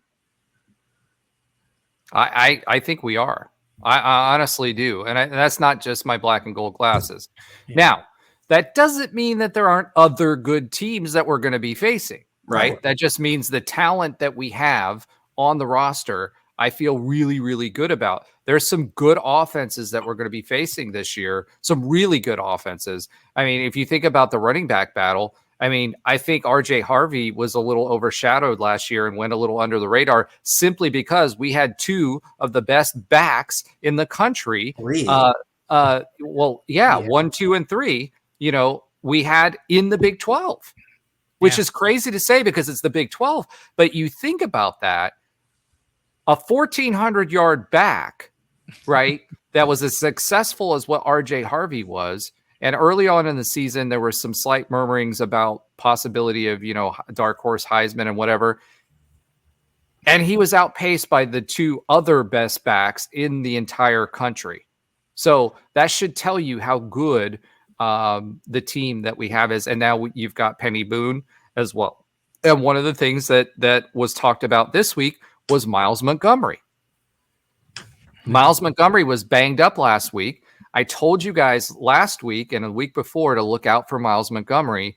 Apparently, he's been making the biggest noise out of everybody in the running back room besides RJ Harvey, obviously. But RJ also, one of the things that's come out is that they have been like keeping him out of a lot of rotations to keep the miles off of him. And Gus has done that before. He did that with Bowser. He did that with a few other people in the offseason. I hope, you still need to get those hits in to get yourself into game shape when it comes to that as a running back. But Miles Montgomery is making a ton of noise and was specifically called out this week as the guy that was standing out in the running back room. And in the words of our offensive coordinator, earning time, earning snaps, earning plays. And, Penny Boone as well. He's adjusting. He's in shape physically. And he had 2 touchdowns. I think was it him who had 2 touchdown runs or was it Miles Montgomery? No, Penny Boone had 2 touchdown runs. He had 2 touchdown runs and he is being used as a short yardage back. So it'll be interesting to me to see whether Penny is more used in that short yardage back type situation, or because last week we were talking about some of us thought that Miles Montgomery would be that guy. It may be the other way around with Miles Montgomery really being RB2. Yeah, and we had the luxury of really having all these options. I mean, obviously it wouldn't happen this way, but RJ Harvey with his size could be a short yardage back too. I mean, Yeah. the guy gained like 30 pounds of straight muscle in the offseason. So, I mean, Montgomery, Boone, and RJ all are kind of that same mold. They're all bigger guys. I think Penny's probably the biggest kind of, downhill runner type of guy. But yeah, I think he's a perfect short yardage situation. And Montgomery could just be that, like that RB2. Then you have RJ as the workhorse, and then Johnny Richardson as the change of pace back. So I mean, there's all types of permutations and options that we have with just the depth that we have in the running back room, which I think, I don't even think Richardson's going to be the change of pace back. I think he's going to be the guy that they get out in tunnel screens and get him out in space and let him cook. Yeah. One of the things people were talking about this week too was how Johnny Richardson looked great this year in camp. But I think that everybody recognizes the vast majority of our snaps are going to go in the A gap, inside zone type of play. But Johnny Richardson's that guy that you get in space and let him cook. You know what I mean? That's what I'm seeing. That screen game coming back, that reverse game, the pitches that we saw, all that stuff. If you watched last season, was missing. And Johnny Richardson, once he gets loose, he's good. The problem is unfortunately his size is such that he doesn't do well after that initial contact, and will go down. And that's not his fault. It's just what size he is. So I think Gus is going to try to optimize him a little bit more in space. And I think that having tight ends block properly, good blocking tight ends, and having pass catching tight ends that make you guess, hey, is this going to Johnny Richardson or is this going to a tight end? I think it's going to be huge for both the tight end success and Johnny Richardson's. Yeah, absolutely. All right. Oh yeah. See, I could have just looked at your notes here and saw that Boone had 2 short TD runs. Wow. See, we don't just read the notes when we're talking to you guys. But KJ, one of the things that was mentioned this week, KJ was not live. We know that. We expect that, etc. Riley Trujillo was live again this week. Also on top of that, we heard this week that that our guy Ja'Cory Brown was live last week as well, and he really balled out when he was live there too. Speed, could make the throws, and was good on the move. So as long as he can continue picking up our offense, because again he was a late transfer, I think that's going to be good. Trujillo, was live. He also apparently could make the throws and was doing really well as well. EJ Colson got a few shout outs this year, but I think what everybody's saying and the things that I'm hearing about him is he's got a great deep ball. Our offensive coordinator said today that he rarely misses and he's got a good deep ball. And, he's a little bit on the shorter side and not as big as what the other guys are, but he's also a running quarterback. So that means that he's progressing, but he's going to need a year in the weight room. But I do think that EJ Colson could push if the worst came to worst. Let's talk a little bit about the offensive line. Alan, what are we hearing about the offensive line? Yeah, so I think most people had already kind of penciled in Marcellus Marshall, Amari Kite, and Adrian Medley. That's been something that's been kind of said really since, honestly, the spring. We knew with Marshall and Kite coming back, they were going to get 2 of the spots. And then Adrian Medley just had to get healthy. I mean, he was someone that's shown flashes really for most of his UCF career, just battled injuries. So he's looking at that like the other spot. Then, the center position was the other big battle. I know we talked about that's, we're talking about defense this week. We talked a little about it last week.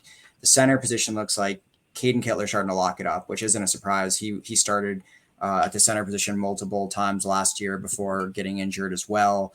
We had a lot of injuries last year. So, he was one of them, but it was looking like it was him or possibly Walt Claire-Flynn Jr. We talked about how amazing it was as a freshman that he could be a starter, but I think Kittler's going to lock that up. And Gus has been throwing him out at center pretty much in all the scrimmages. And then the fifth one, which we talked about, but it's really, I think it's a really kind of cool, kind of heartwarming story, is Paul Rubelt. I mean, he's been on the team now for 5 years, and he's earned that right tackle position. I mean, he's played over the last couple of years in a backup role, but this is a guy that came from Germany. Everyone made fun of Heupel for doing that, and why are you recruiting Germany? And a guy that hadn't played a lot of football before college and really was learning while in college on just the form and everything like that. And language.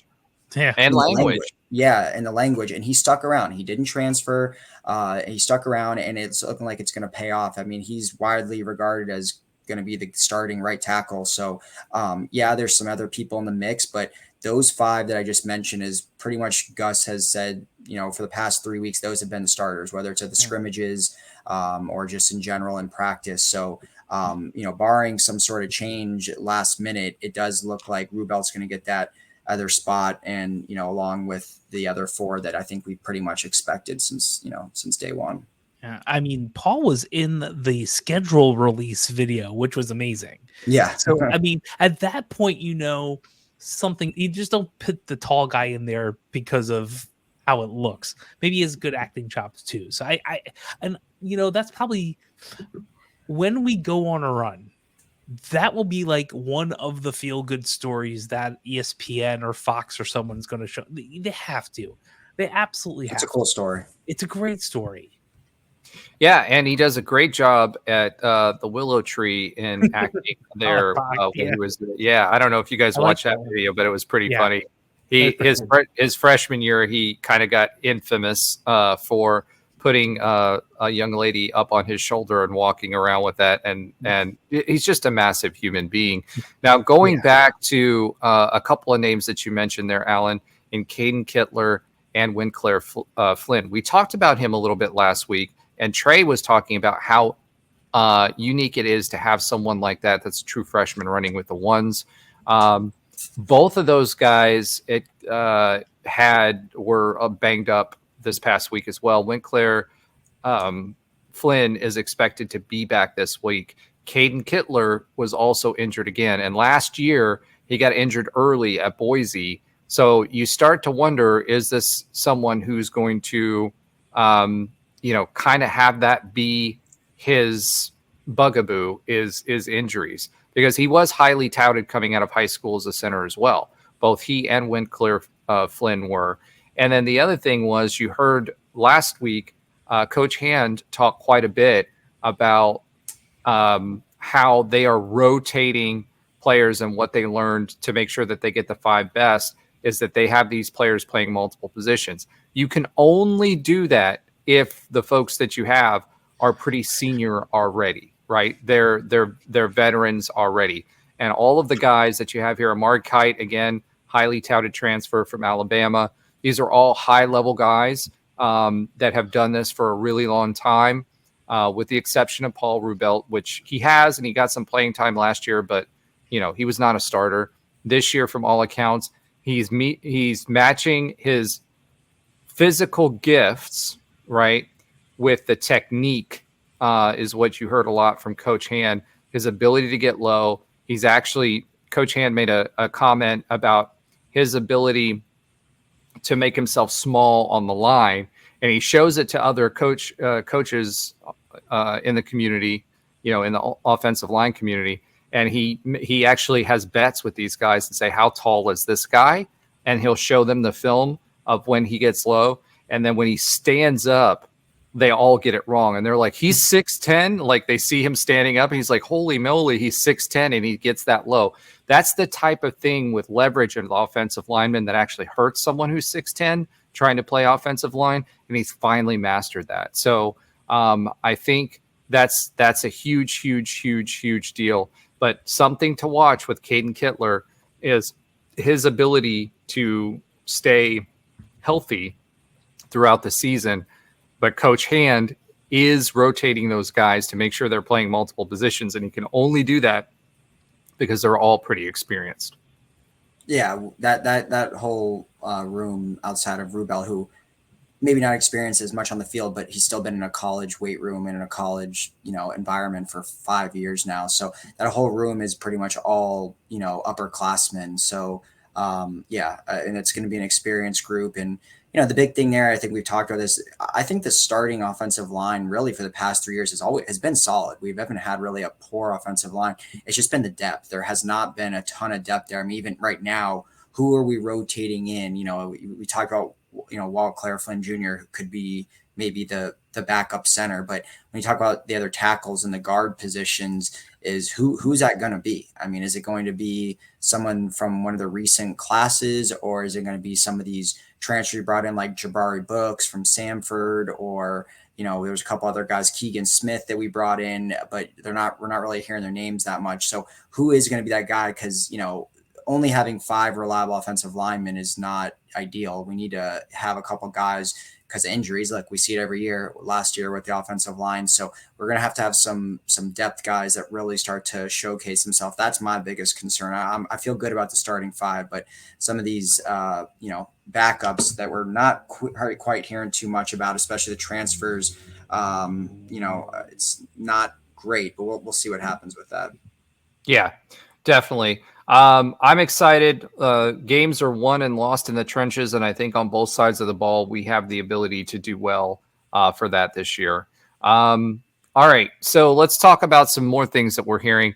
The run defense looks improved from last year. One of the things that I keep hearing from people that are going to the scrimmages and are going to watch in camp,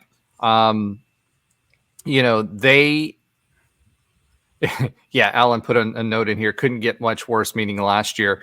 Everything that I'm hearing from people, former players that I talk to and other people, is they're way more aggressive than they were last year. They're hard hitting and they're not letting up. Those are the 3 things. You're not seeing people take plays off. You're not. And part of that maybe, we talk about transfers and how it's hit or miss and all of this stuff and our success with transfers. If you bring a bunch of transfers in and they're high-level transfers, they're going to have to compete for that starting spot. Nothing is given. They're not.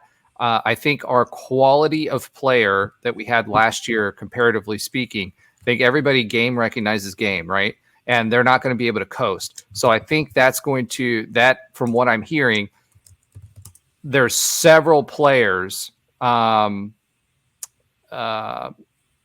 several players who, I'm sorry, Alan's giving me breaking news. Kendarius Reddick flipped to USC. That was our highest rated recruit, our defensive recruit, at least. Yeah, that was rumored for a while. That popped up like 3 weeks ago, but it seemed like UCF was going to be able to hold on to him. But I guess USC won. But we'll see. It's not over until it's over. We've seen that several times. I mean, look at the first recruit we talked about right at the top of the or right at the top, right? And we expected Jayvan Boggs actually to transfer to us, and then he ended up going to Mizzou. Like we coming out of the weekend, we expected him at that point to commit, and then he ended up going to Mizzou, and then he transferred back anyway. So yes, it's a little bit of a womp womp, Nobra. But it may not be. Who knows at this point? That being said, getting back to what we were talking about for this year, what I'm hearing out of camp is this defense is way more aggressive. There's a lot more. It's a lot more intricate as far as the defenses that we're playing. As far as the folks that are playing, they're competing the entire time. They're getting to the point in camp where it's hot and everything else, where people who transfer in who have high expectations or high level guys typically start to take some plays off. That's not happening this game or this year, and they're keeping competition going, which is keeping everybody motivated. And in Gus's words, what he's telling them is he's trying to build habits that they're going to continue to push when the game is on the line, when they're playing in conference, when there's adversity that they're trying to overcome, and that's really been a focus this year. One of the other things that has kind of come out of this is penalties. So we talked a little bit about the penalties. They cut those in half, so 9 penalties this scrimmage compared to 18 from the previous scrimmage. So Gus said he was going to focus this year on that, or this, I'm sorry, not this year, this week, this year and this week, on that based on the performance that was there before. A lot of the players were talking about how much those penalties hurt them last year, especially in close games, and it looks like the message is getting through. So that's good to see. The defense produced a turnover. I don't know whether that's a highlight. Like it's like, I know that's like something that we've been driving towards for a while, something we've been talking about, for a while. That's sad. And it's focus. And, well, it's funny because they've been talking about it in the interview sessions and keep harping on the fact that they're not getting those turnovers. Now we get one. It's like, do I really want to say, hey, the defense got a turnover? You know what I mean? It's just, oh my God, this is so perfect. If you guys aren't watching on YouTube, you absolutely should be. Nobra has come up with a new thing that is amazing. And I don't know if we can expand on that. Maybe has different things that he does during the middle of the show. It's but so much better that it's only like half a second. It's like, where's Waldo? You have to like find you never know where he's gonna pop out, right? It's gonna be like Lee Corso's headgear or something. I mean, I don't know. We could call it Nobra's hair gear because it has to wrap around his hair for him to be able to wear it. But anyway, that being said, yeah, not too excited about the one turnover, but I hope we get more. So, and I'm not necessarily sure if that's all the offense being great and maybe the defense getting to the point where they can get those. You kind of want it somewhere in the middle. Like, I wouldn't be happy if it was like, oh, they got 7 turnovers. Snap. Oh, snap. The offense stinks. Or if they get 0, then it's kind of like, okay. I think it's kind of like in fantasy when you have you have 2 teams and you have the player and you're going against him. You kind of want like 10 points. It's like he did all right, but he didn't ball out. It's kind of the same thing here because I wouldn't be really too enthused if we saw, well, the defense was just crushing the offense and getting turnover after turnover. That wouldn't be too enthusiastic either. Yeah, I mean, I agree with you on that, but at the same time, it's like it's been so much of a focus that, we get to this point in camp and we're like, they got 1. You know what I mean? Concerning too is that aren't they playing the 3rd string quarterback? It's not like they're playing against KJ. So Alan, I just cleaned that comment up for you on the banner. Yeah, I don't know, man. I'm not happy with just 1 turnover. I want to see more than that. If you got 123 snaps, I want to see more than 1. All right. Here's the Miles Montgomery update as well. Go ahead with that Miles Montgomery update, Alan. I think you already talked about it. I mean, you had said I know that was my point. I didn't realize that you had this in here, so like I got to it. I'm like, oh, we already talked about that. Yeah, well, so he was a little banged up, but obviously we know he's looked good, and and then we talked about Penny, getting those 2 short touchdown runs, adjusting to the playbook. So hey, all good things with the running back room overall. We're at the goofy part of the podcast right now. It's great. It's fun. Yeah. We're at the duty part of the podcast now. I said goofy. I know you did. All right. In other news, so moving away from camp, and real quick before we move on, I do want to say this. We will have Terrance Plummer at the show. He's actually moving. Something came up where he couldn't make it tonight.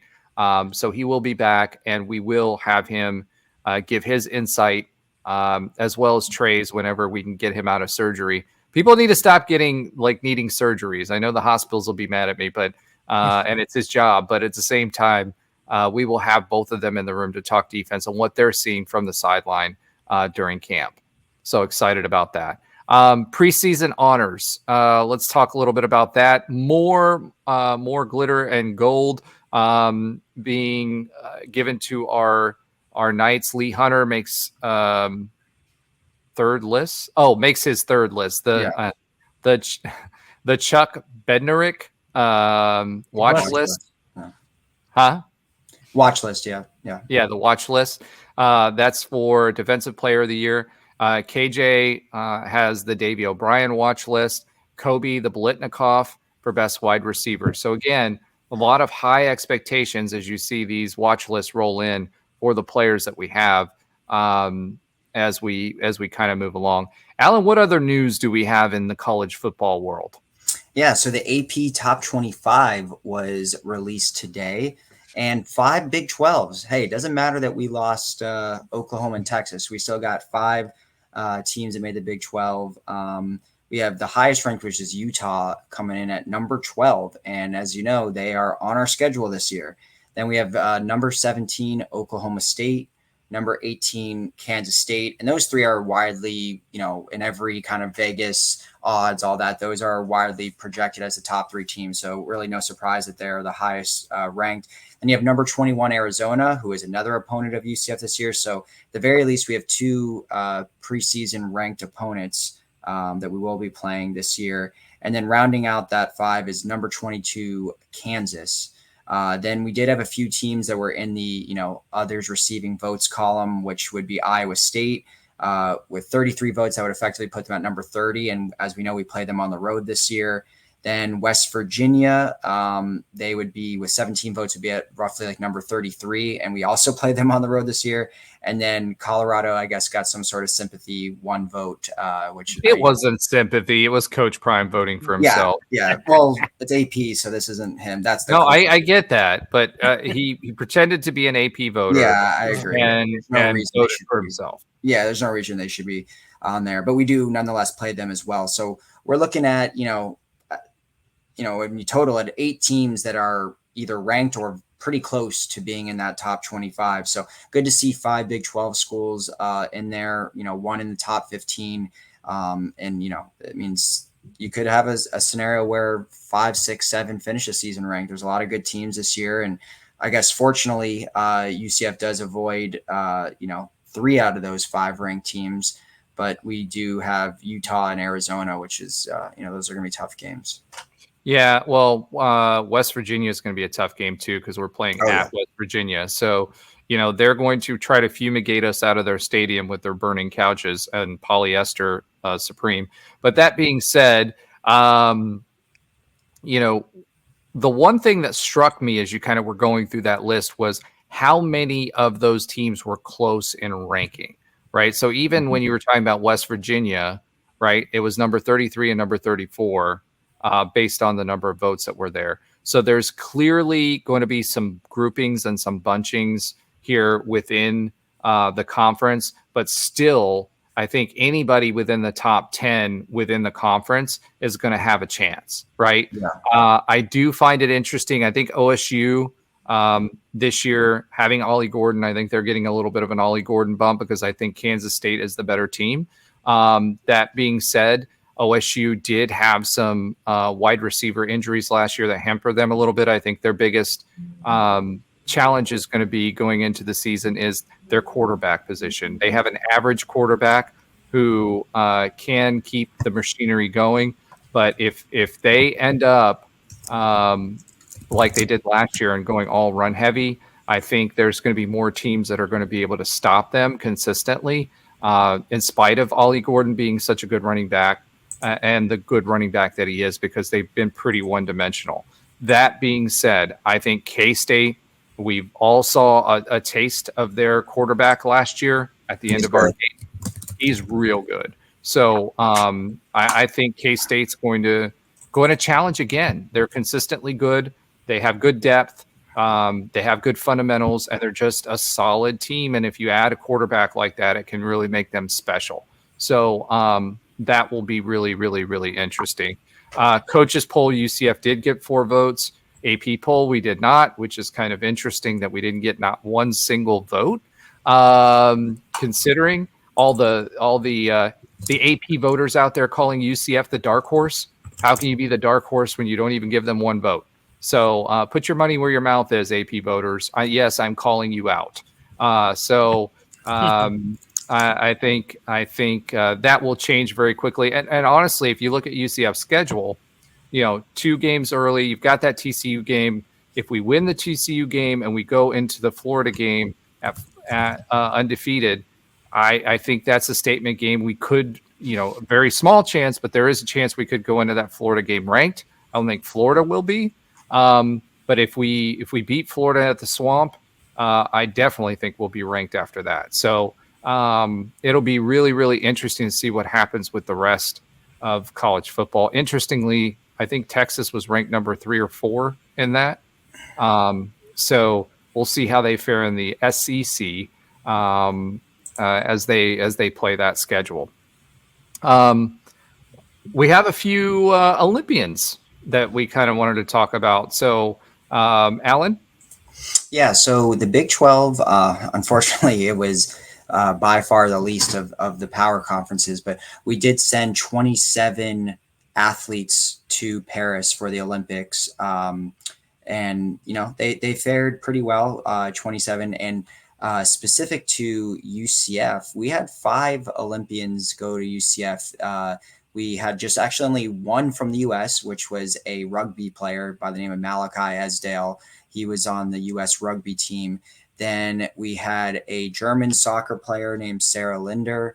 And then we had 2 rowing. One was on Denmark, one was on Lithuania.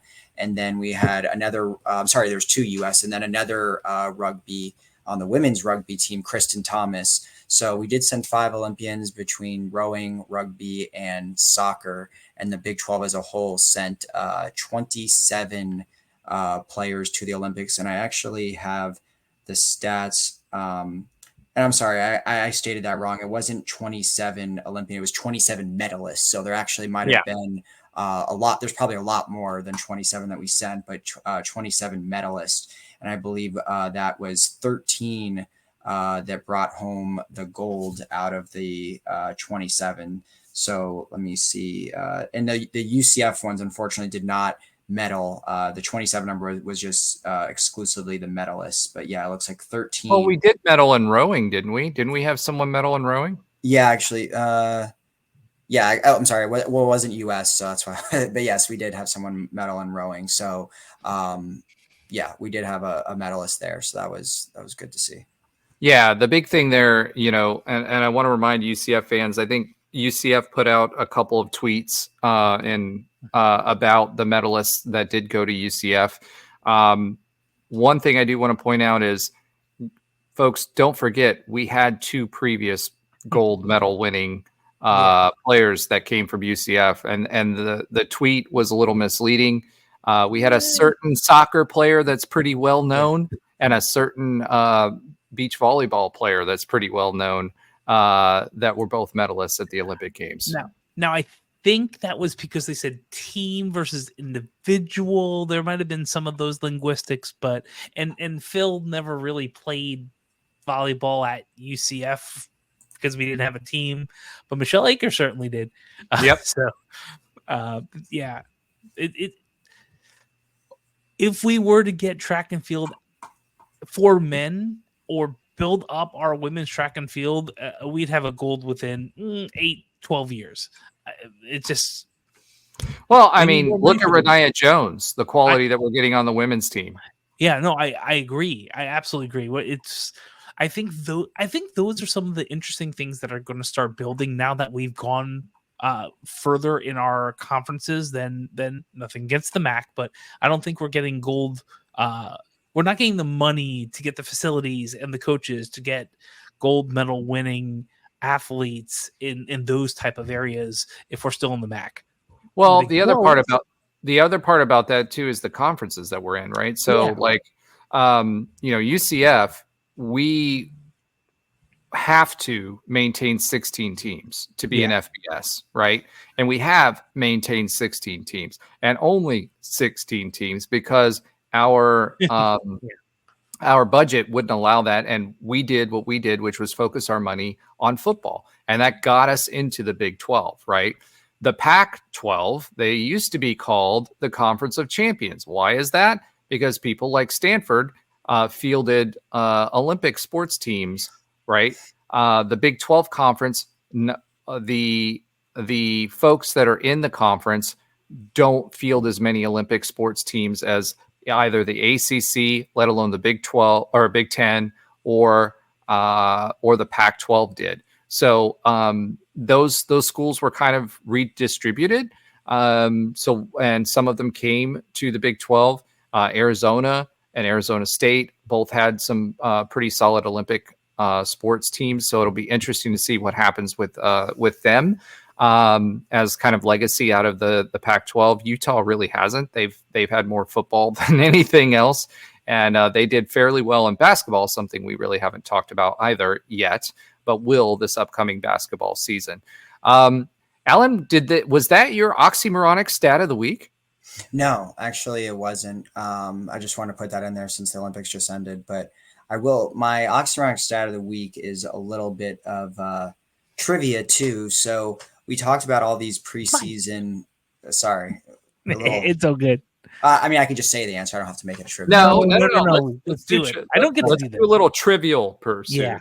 So we see all these preseason awards, and UCF pretty much every year gets anywhere from 5 to 15 of these guys somewhere on the award. So, but not counting Heisman, we're just talking about all the other awards: Davey O'Brien, Maxwell, all of those. Where was the glass or the goggles? That's because he didn't do it. I initiated that one. Ah, okay. There we go. Everything's right in the world. I feel like Alan has my okay. Keep going because I have a funny fact and I feel like we have the same thing. Well, all right, mine was we've had 2 players that have actually become finalists. Okay. They've 2 finalists for awards. Now, I did see 2 others. One, I saw the award doesn't exist anymore, and another one was more like a humanitarian award. So, who are the 2 players that have become finalists for these preseason awards that come out, but actually went into the finals, meaning they were a part of the final 3? Whether it's defense, offense, special teams, who are the 2 UCF players that have made a finalist for one of these preseason awards at the end of the season, obviously? Yeah, well, Dante Culpepper. I don't know if Culpepper was. He was in the end for the that was the award that doesn't exist anymore. He actually won the award. It was like a quarterback award back then, but it's no longer part of the rotation. Okay, so I didn't count it. Alex Ward. Alex Ward. It was in the top 3 for. You got it. Yep. Alex Ward's one. Yep. God. Was it Charlie Hewitt? Nope. Was it Kevin Smith and the Doak Walker? Nope. This other one's going to be hard. It's a recent player. Pretty recent. He's in the NFL right now. Jeez. Defensive side of the ball. I was thinking that. I was thinking, was it a safety? Yes. Okay. No, it wasn't Mike Hughes. Yeah. It was older than that. You're talking about played for the Colts. Yeah. Nope, I don't think it was Clayton Gathers. It was Gathers. No, it was a guy who went to he was on the Titans. He was on the Jaguars. I can't pull his name out of my head. Nope, not him either. All right, Josh. Who are we thinking? I don't know, but it's Allen's. You're gonna say it, and we're all gonna be mad at ourselves. You want more hints, or you want to just one more hint, and then we're going for it. Okay, he was a Frost recruit. Oh, Kalia Davis. That's not a okay. Well, it's a DB now that I've given that away. 140. Well, I said it was a safety. Oh, you said it was a safety. Yes, you did. Yeah, I meant Kalia Davis is not a safety. So yeah. You're right.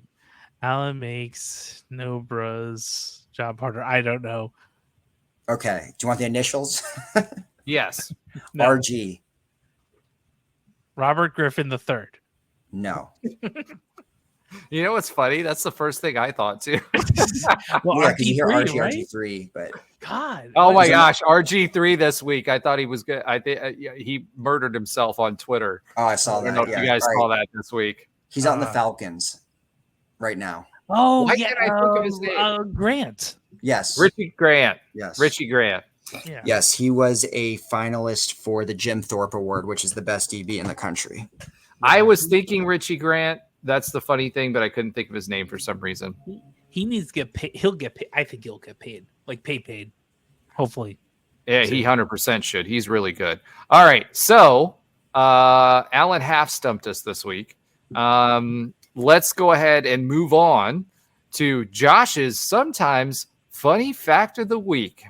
So this is Alan and I do these things separately, so we're getting in the same vein. So college football preseason awards have started, as we all know, and we've talked about. UCF has actually won 2 postseason awards in their history. Which years and which awards did someone from UCF win? I'm gonna guess Culpepper again, right? Or no? No. He didn't win. It's an award, like one of these preseason awards. It is an award you would know. Shaquem Griffin. No. Well, I mean, there was an ESPY won by a certain receiver that we had on the 2013 team, if you're referencing that. No. And the catch. No. I'll make it a little easier for you. It wasn't a student athlete. Scott Frost, Coach of the Year. Correct. That's one. The Home Depot Award is what it was called. There's one more. Well, if we're talking about coaches, didn't George O'Leary win Coach of the Year? Not nationally. He won like conference, but Scott Frost actually won the national coach, like out of all FBS coaches. Correct. That's the ESPN and ABC's Coach of the Year award. Okay. Yeah. One more coach won a national award. Like a coordinator?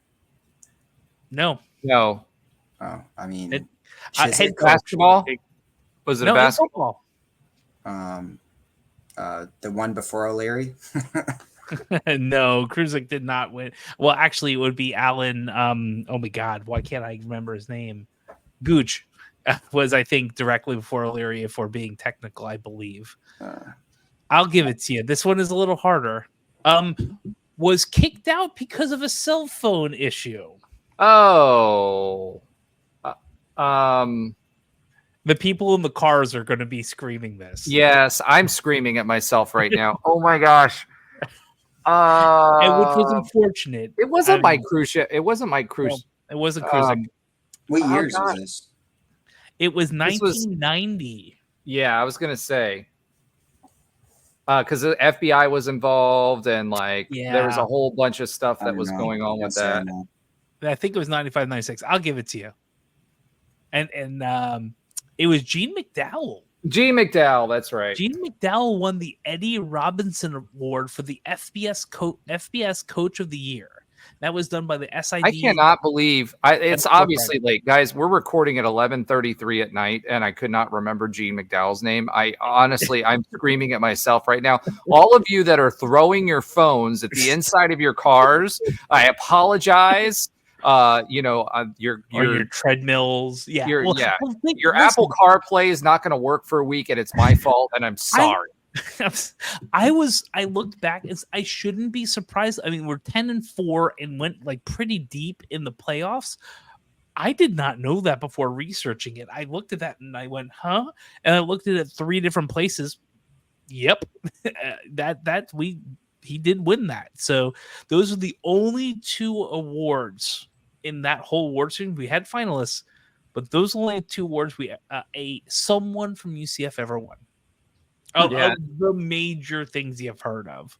And that's crazy. Gene passed away fighting leukemia, actually in 2021. Yeah, pretty recent.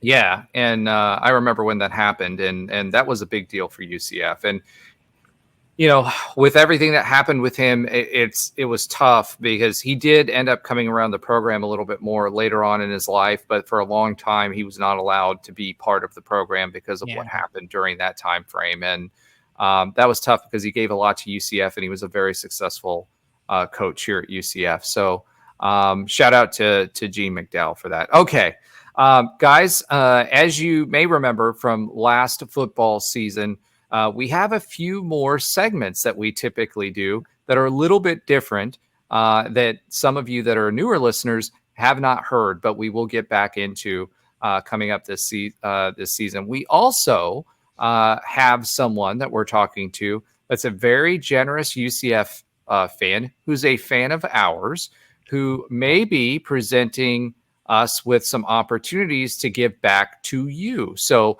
stay tuned. Stay tuned for that. That's coming down the pipeline. I'm excited to give you guys, share some more details. I had Great meeting this weekend, and excited for that as well. Alan, there's no quick update on other UCF sports. Josh, yes, there is. Watch. What? What? We've had soccer games already. We're in the exhibition. Well, time. that's true. We just had a soccer game. Oh, I didn't realize. Yeah, I didn't put that in the notes. All right. It was Miami this weekend, right? The women's soccer. Miami last weekend. Roger, if you'd like to know, I'd love to do the segment. Fine, Josh. You're off banned for cursing on the show. So go ahead. Okay. And let's go ahead. I guess I teed up that segment without knowing it. Josh, let's do a quick update on other UCF sports that Alan does not watch and I clearly forgot about. So go ahead. It's okay. This is what happens when I do the show notes. So the UCF women's soccer team has completed exhibition versus Miami this previous weekend. Their first official game of the season comes this Thursday at FAU. So we have sports that count for records starting this coming week. UCF men's soccer, they are ranked 19th in the United Soccer Coaches men's top 25 poll. They're number 19. They completed a preseason exhibition game at FAU this weekend, and they have one more game versus Stetson at home next Thursday for their home opener on Thursday the 22nd. That's right when classes start, August 19th. UCF is back in session, and they are going to be playing at 8 p.m. versus Mercer, our old ASUN foe. I remember some great basketball games versus Mercer back in the day. All right. That takes us to an hour and 56 minutes. Thank you so much. And that's the end of our show, folks. Next week, we're going to have some more guests that will join us to kind of talk about the upcoming season, what our expectations are, and the what the roster is framing up to be. So we're excited about that. Next week is also episode number 52, our last of our first season. So we're excited for that.